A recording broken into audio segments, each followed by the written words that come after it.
Welcome to Pharaoh's Code, where the secrets of ancient history come to life. From the secrets of Egypt's forgotten dynasties to wonders carved in stone, we uncover the hidden secrets of our past, one discovery at a time. Subscribe and enter a world where time speaks. In the late 19th century, the British archaeologist Flinders Petrie conducted measurements of the king's chamber in the Great Pyramid. He reported that the walls and floor of the chamber had shifted from their original positions by about 1 or 2 inches. The ceiling had risen by 3 inches and had cracked in several places. The entire chamber showed signs of strain and expansion. The meticulous observations of Petrie opened up new questions about the structural integrity and purpose of the pyramids. These shifts and cracks weren't just random. They hinted at something deeper, something we might have overlooked. Among all the Egyptian pyramids, why were 5 chambers built above the king's chamber in the Great Pyramid? What is the reason behind the layer of salt found in the queen's chamber? What explains the widespread appearance of pyramid-shaped structures in both the East and the West? In Egypt, Sudan, Bosnia, China, Mexico, Peru, and other countries. Is there a connection between them, or not? The extreme precision of the corridors and the accuracy of the granite boxes or sarcophagi in the chambers, along with the massive stones used in construction, clearly suggest that the pyramids served a different purpose than the widely accepted idea that they were royal tombs. Why were the pyramids built? Remains one of the most important unanswered questions about ancient Egyptian civilization. To better understand this episode, it is recommended to watch the previous one. Were the pyramids tombs for kings or not? In 1977, British engineer Christopher Dunn, whose ideas we've discussed throughout previous episodes, was reading the book Secrets of the Great Pyramid by Peter Tompkins. The book describes the engineering marvel of the Great Pyramid, tracing its original 4 sides with incredible accuracy. The corbelled ceiling of the Grand Gallery, the straight corridors, and the precise measurements of the chambers. Like many books on the Great Pyramid, it included a diagram of the pyramid's internal structure.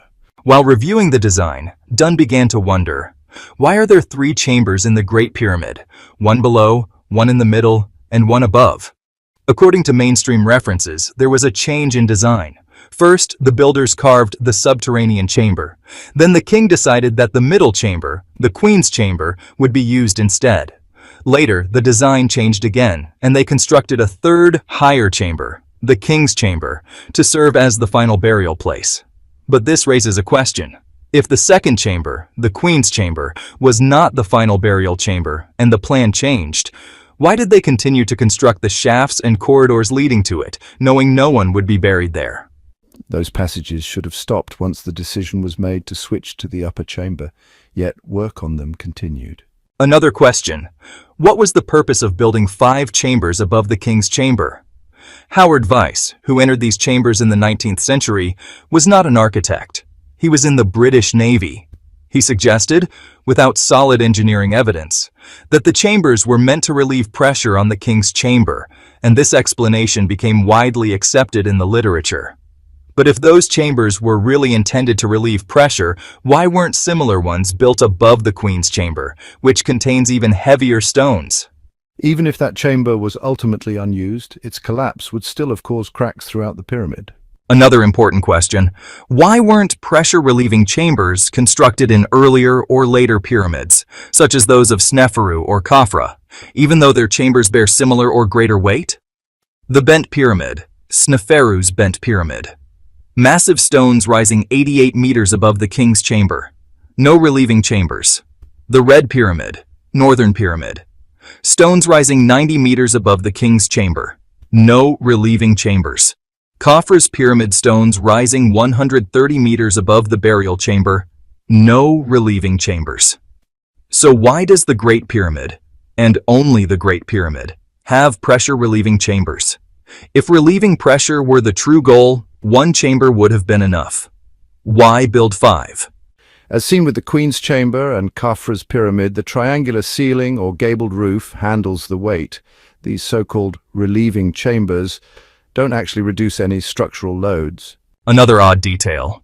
The undersides of the ceiling stones in these chambers are smooth, but the upper sides are rough and unpolished. A consistent feature across all 5 chambers. Could these chambers have served another purpose? As we've mentioned before, the tomb theory fails to explain 3 major issues: the lack of inscriptions, the absence of a royal mummy, and the complex internal design. At this point, Christopher Dunn began to propose an entirely different idea, that the Great Pyramid has no design flaws or alterations. All its passages and chambers were intentional. Its long, narrow corridors and intricate layout simply don't align with any human activity expected to occur within, such as burial or funeral rituals, prayers, burial rites, or prayers again. Could it be that the Great Pyramid, with its incredible precision, was actually a massive machine or system built for a specific purpose? Or even multiple purposes? How could it function as a machine or a stone-based system? Let's consider a real-life example. The largest man-made structures today are dams. A dam is a massive stone structure with multiple functions. First, to hold back water and prevent flooding, and second, to generate electricity. Now, let's suppose that our current civilization comes to an end and thousands of years pass. All the equipment and turbines would erode and be destroyed, only the stone would remain. At that point, no one would imagine that this structure was once part of a system used to generate electricity. A dam, then, could resemble a stone-based machine. For nearly 10 years, data and discoveries were compiled until they led to this theory in 1997. Along the way, other findings emerged, and some details of the theory were revised, though its core idea remained unchanged. Now, we need to review it, how it started and how it evolved. In 1995, British engineer Tom Danley visited Egypt to conduct an acoustic study inside the Great Pyramid. The Ministry of Tourism and Antiquities approved the study, which lasted for a month. Danley and his team installed sound devices and other equipment inside the King's Chamber, the upper chambers and the corridors. These devices emitted sound frequencies within the chambers, received the echoes and recorded the measurements. He reached several conclusions which he later published. The 2 most important findings were: the King's Chamber is a freestanding structure within the pyramid. It is not directly connected to the pyramid's body. There are gaps on both sides between the chamber and the surrounding stone, and the same applies to the floor. Beneath it is a pattern of voids. This means the chamber was built as a separate structure within the pyramid. The stones above it rest not directly on the chamber, but on the granite relieving beams above it. In essence, the chamber is almost self-contained. Because of its freestanding nature, the King's Chamber is prone to vibration, and it actually reached a state of resonance. When the devices emitted a frequency of 30 Hertz, the entire room began to vibrate so intensely that everyone inside, workers, supervisors, ran outside in panic. Danley had to immediately stop the test for safety reasons. Let's pause here to explain this point. This is a well-known concept, the tuning fork. A tuning fork has specific characteristics. It has a certain height, weight, and density. These properties are fixed and intrinsic to the fork. One of those properties is called the natural frequency. What's the sound frequency produced by this tuning fork? It's 440 Hertz. When I bought it, I told the store, I want a 440 Hertz fork. If you strike this fork like this, it begins to vibrate and emits a ringing sound. This sound is exactly 440 Hertz. That means the fork moves 440 times per second. That is its natural frequency. Now, let's say I want to make this fork vibrate without touching it. If it's standing still like this, and I emit a sound at its natural frequency, by any means, even from my voice, it will start to vibrate. Let's run an experiment to explain. We'll take a wooden box like this, open on one side, and place the tuning fork inside. Then we'll place another similar box with a second tuning fork of the same frequency in front of it. To help us see the vibration more clearly, we'll tie a small ball to a string and let it hang in front of the second fork as an indicator. Now I strike the first fork, and we'll see the second fork starts to vibrate and the ball hits it. What just happened? When the first fork was struck, it created sound waves. Air acted as a medium between the two forks, transmitting the waves to the second fork, which began to vibrate as well. We can say the second fork reached resonance, its highest possible vibrational state. This occurs when an object is exposed to a frequency matching its natural one. Now let's tweak the experiment. We'll remove the second fork and place a Bluetooth speaker connected to a smartphone. A standard computer speaker would also work. I'll install an app called Function Generator, which emits sound waves at any frequency you choose. You can use this app or something similar. I'll set it to 440 Hz and turn it on.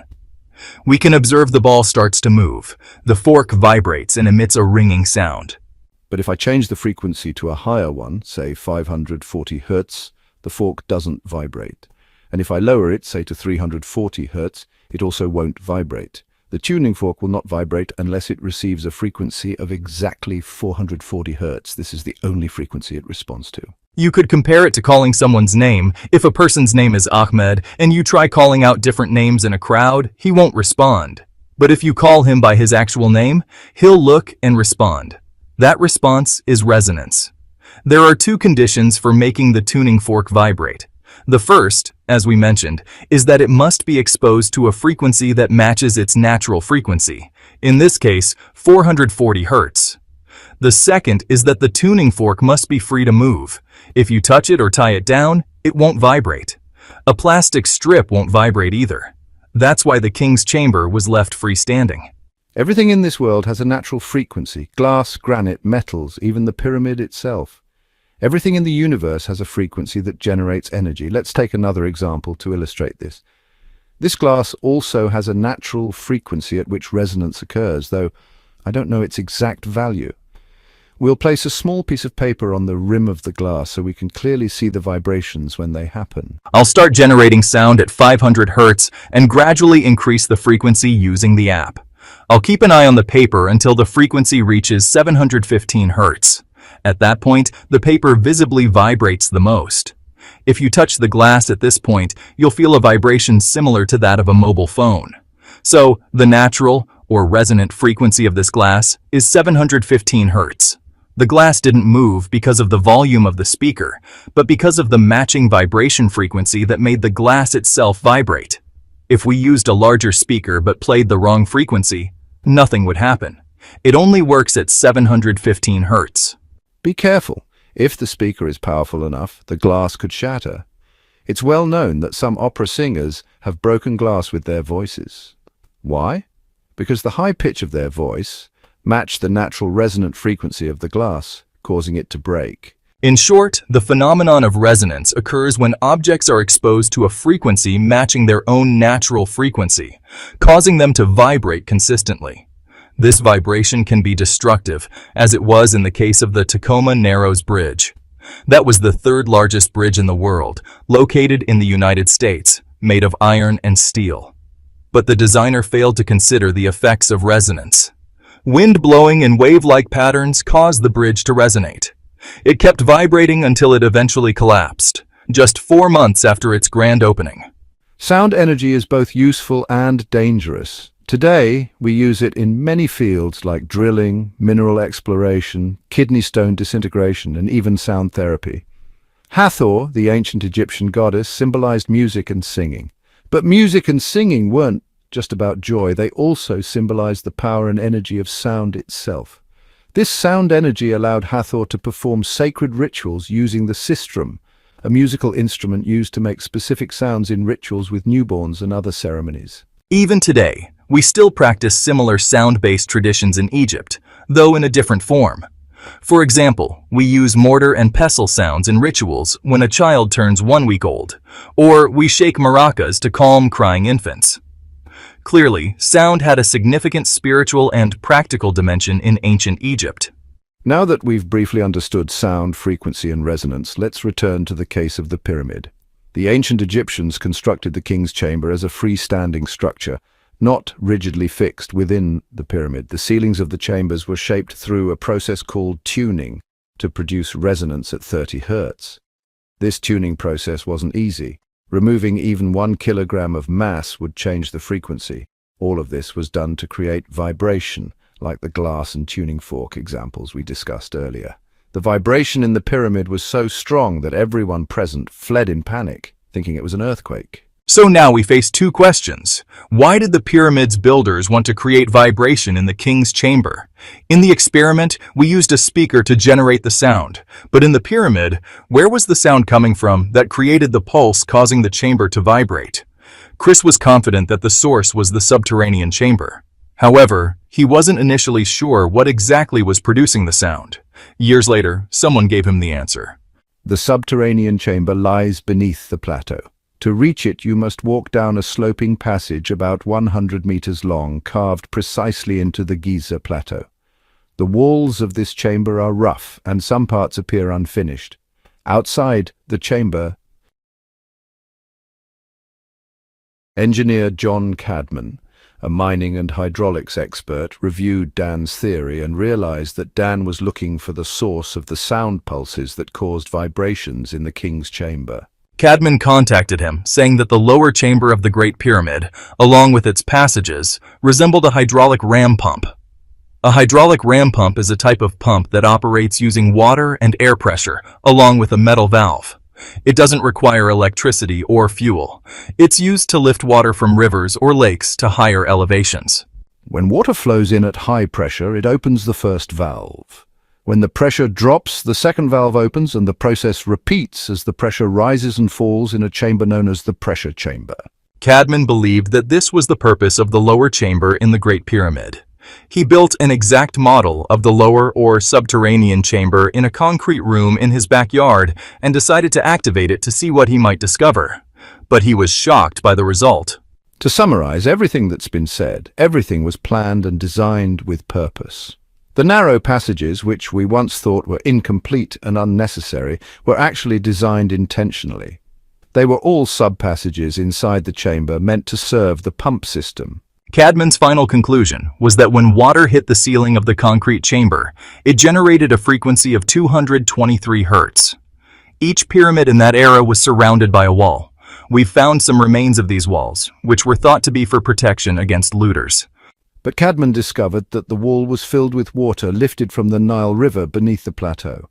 The water would enter the pyramid, travel a distance of 100 meters, descend into the lower chamber, then pass through two metallic and stone valves. This would activate the whole system, creating collisions against the ceiling of the chamber, which in turn caused vibrations throughout the pyramid.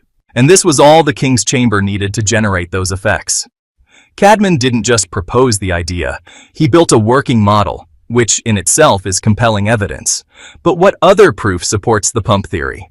The water erosion found in the lower chamber suggests that the chamber was filled with water at some point. And why is the ceiling of the lower chamber almost fully finished and flat, even though the rest of the chamber seems rough or incomplete? It wouldn't make sense for the workers to complete the ceiling but leave the rest unfinished. The ceiling was shaped this way to allow water to collide with it and generate pulses. All the narrow sub-passages were constructed for water flow and to enable the pump system to function. This also explains the extreme precision in the construction of the passages and their long lengths.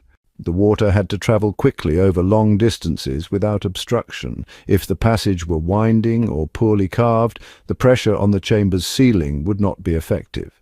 Think of it like modern-day pipelines. They must be straight and unobstructed. The passages were narrow because they weren't designed for humans to walk through. They weren't funerary corridors. Their purpose was to allow water to pass through. Now, regarding the matter of the pulses beneath the pyramid, it may help us understand an important point, the significance of the stones laid on the ground. This was excavation work done for a purpose. The floor consists of two layers placed on top of the bedrock using a system known as percussive interlock. The stones interlock in a way that resists vertical loads. In this case, the vibrations occurring underground, the pulses generated in the lower chamber, would transfer to the rest of the pyramid, causing the entire structure, including the king's chamber, to vibrate. But what was the role of the king's chamber in all this? When the Englishman Piazzi Smith entered the Queen's chamber in the mid-19th century, he wrote in his book that the room had such a strong, foul odor that his workers refused to stay inside. He also noted a thick layer of salts, about 1.5 centimeters, on the walls of the Queen's chamber. While most of the salts were later removed, enough remained for testing. You can still see some of the salt residues on the walls today.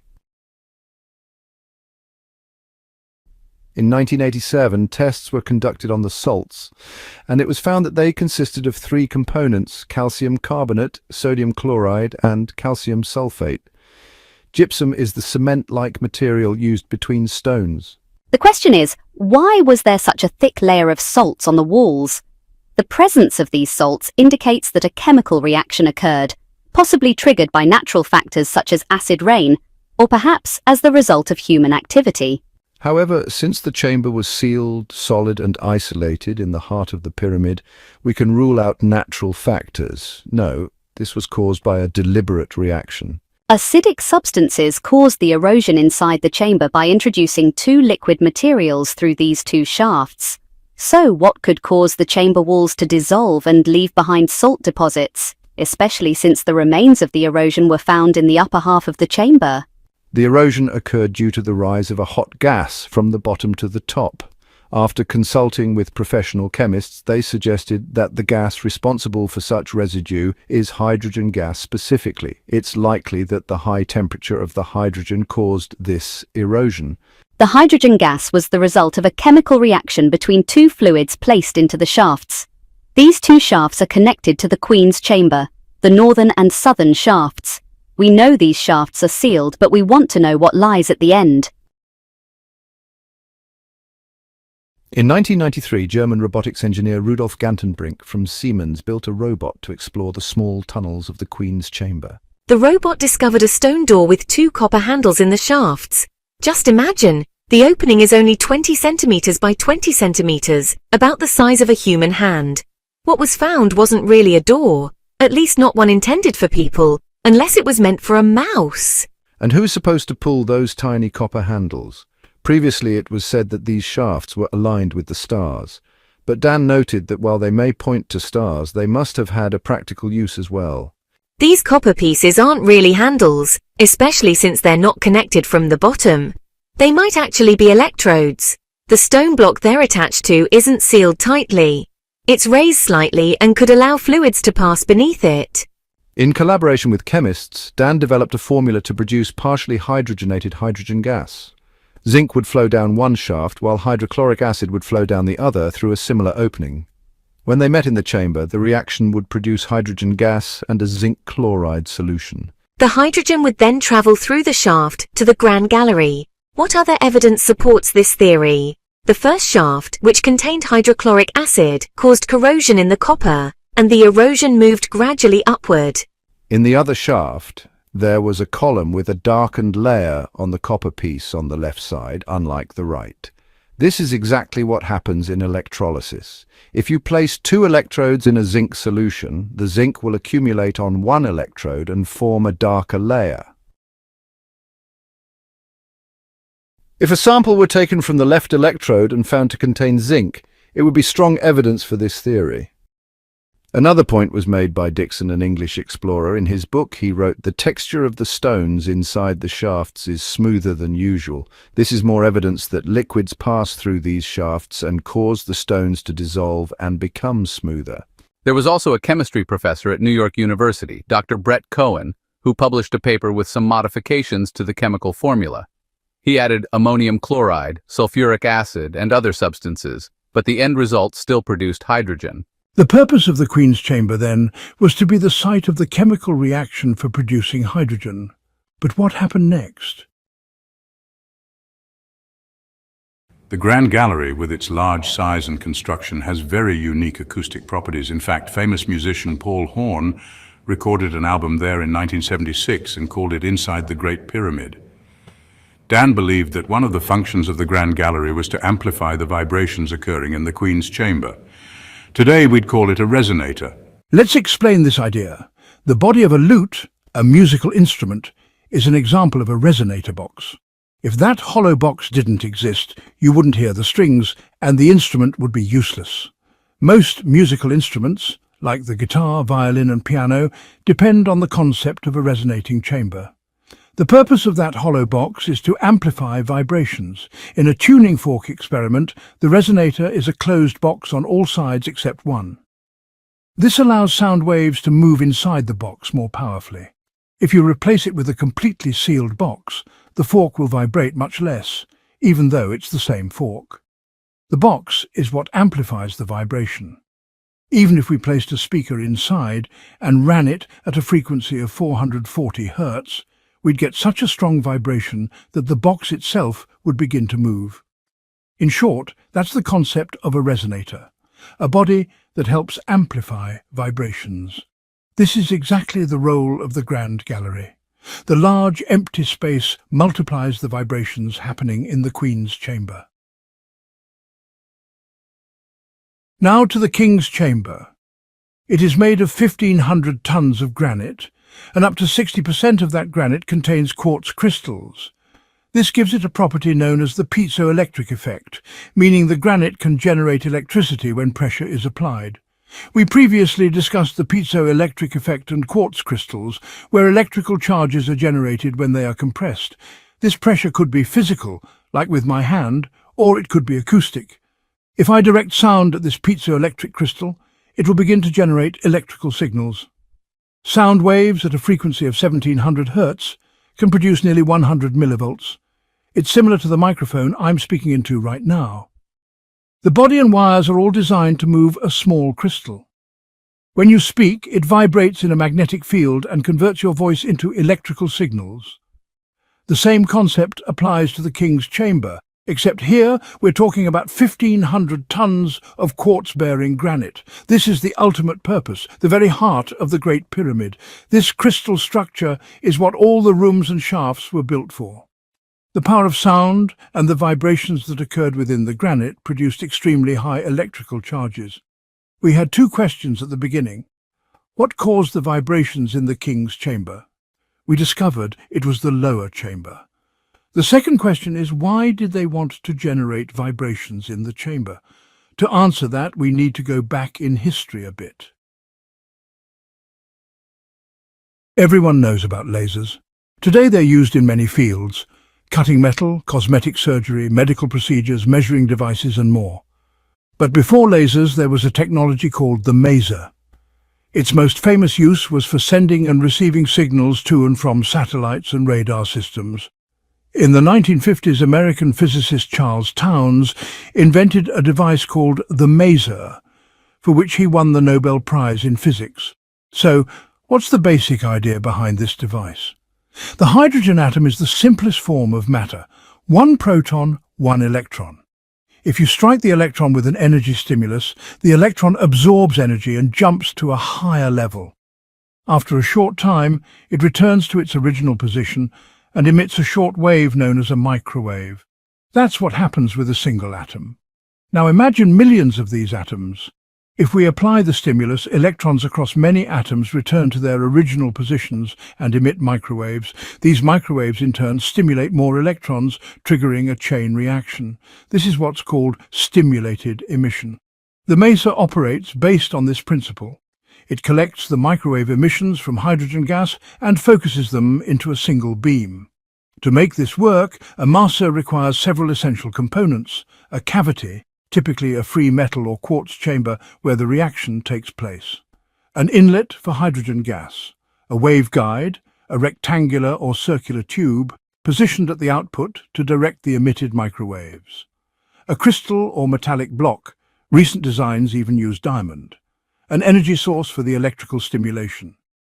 All of these components can be found in some household appliances, like a microwave oven. The metal cavity is where heating happens. If you open the door, you'll find the waveguide that focuses the waves to the center. Of course, there's also a power source that runs the device. Now back to the King's chamber. All the essential maser components exist there. The hydrogen enters through the designated northern shaft.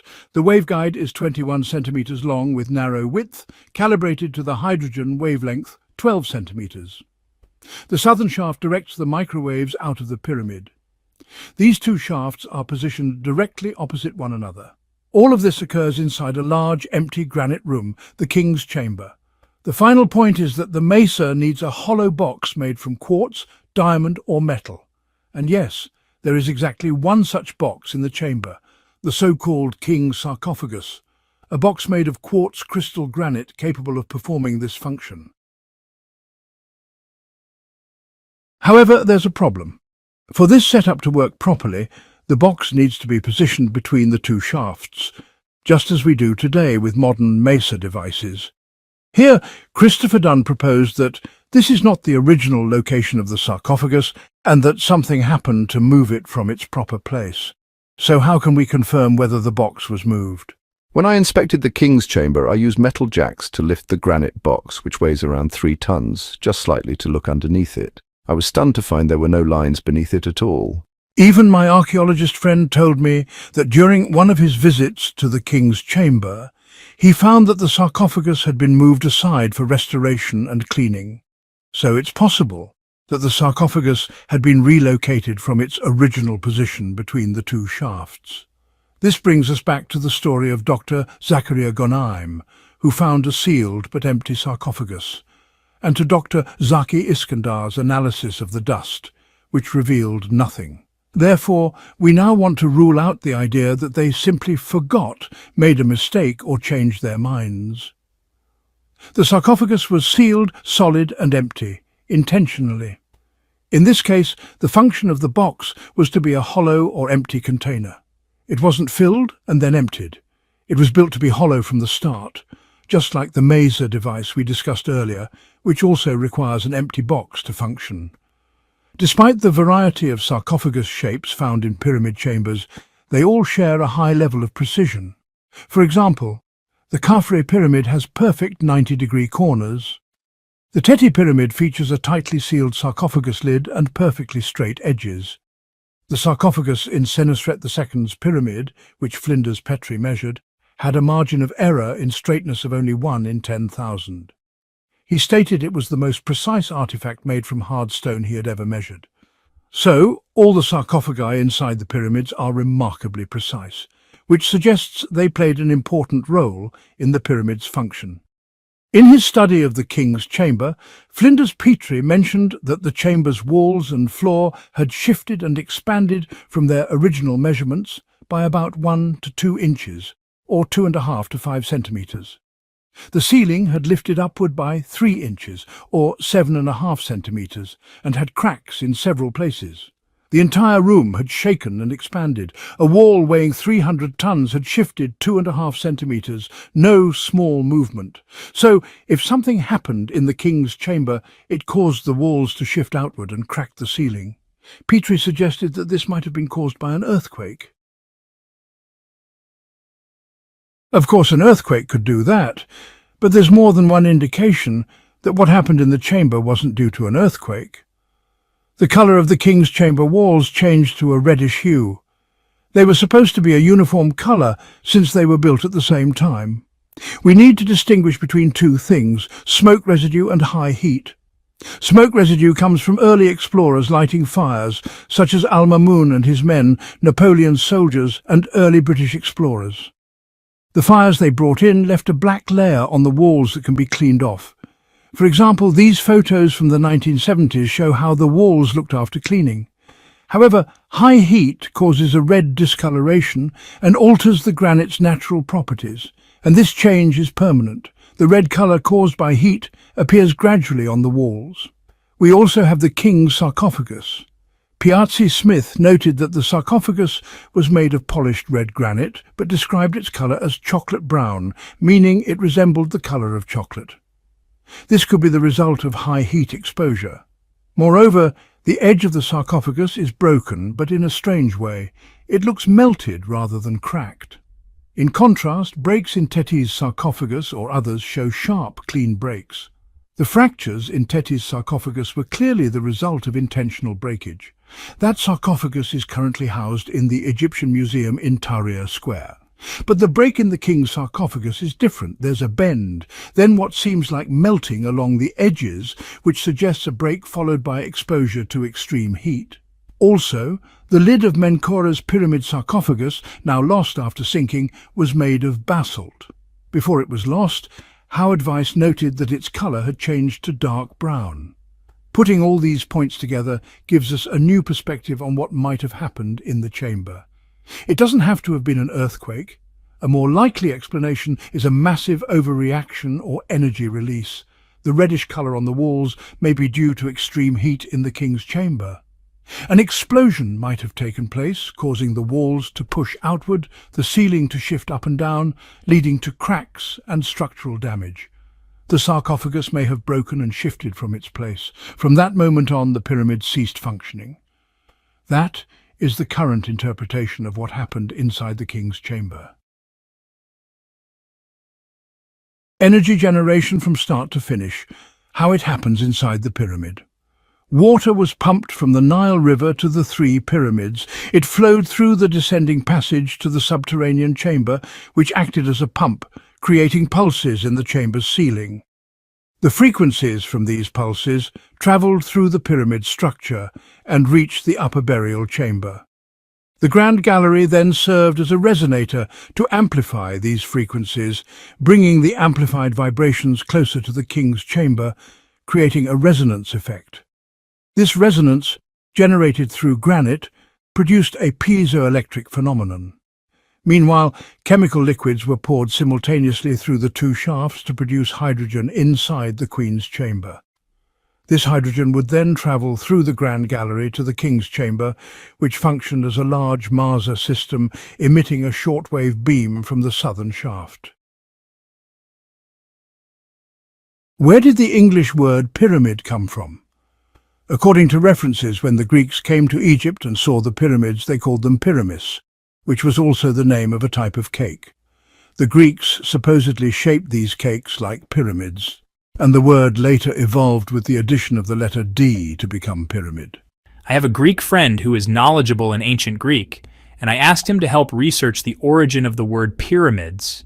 Referring to ancient Greek dictionaries, such as the Logos dictionary, we found that pyramis was indeed the name of a kind of cake in ancient Greece. However, he was a bit skeptical about the origin. He told me it would be silly to believe that, because the people who visited Egypt back then were Greek philosophers, scholars, and historians, highly educated individuals. So how could they have seen the pyramids and simply named them after a cake? Imagine if a scientist came to Egypt and decided to call the pyramid Nesto just because it reminded him of Nesto cheese. That would be absurd. Also, we couldn't find any historical sources confirming that those cakes were shaped like pyramids. We don't even know what they actually looked like. These cakes disappeared over time and are no longer around. The more logical explanation is the opposite, that the name and shape of the cake were inspired by the pyramids, not the other way around. Could the word pyramid have another meaning? We found another interpretation suggesting that the word pyramis is composed of two parts, pyra and amis. According to the Logos Greek dictionary, the word pyra has multiple meanings, but most are related to fire and burning. Interestingly, the pronunciation of pyra is similar to fire because the letters P and F are sometimes interchangeable across Latin-based languages. The word amis means chamber, therefore pyramis could mean fire chamber or chamber of burning, which aligns with the supposed function of the king's chamber inside the Great Pyramid and the other pyramids. The word chamber, like king's chamber or queen's chamber, comes from French, but it's used the same way today. In ancient Greek, fire chamber would mean a room for burning or combustion, which fits the context. Criticism from some Egyptologists. Some archaeologists have objected to this theory, saying, if the Great Pyramid was actually a power-generating machine, then why didn't the ancient Egyptians write anything about this function? But I would respond with another question.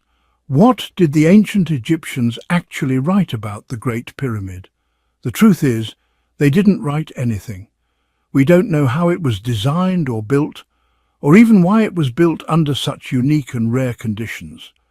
Let's look at the opinion of Dr. Ahmed Fakhri, for example. He stated that we knew nothing about the Great Pyramid during the Middle Kingdom era, and we have not received a single ancient manuscript that might help us understand it. Finally, at the end of the video, we want to thank you for listening and encourage you to follow the Pharaoh's Code channel and watch future videos. Subscribe, like, and comment.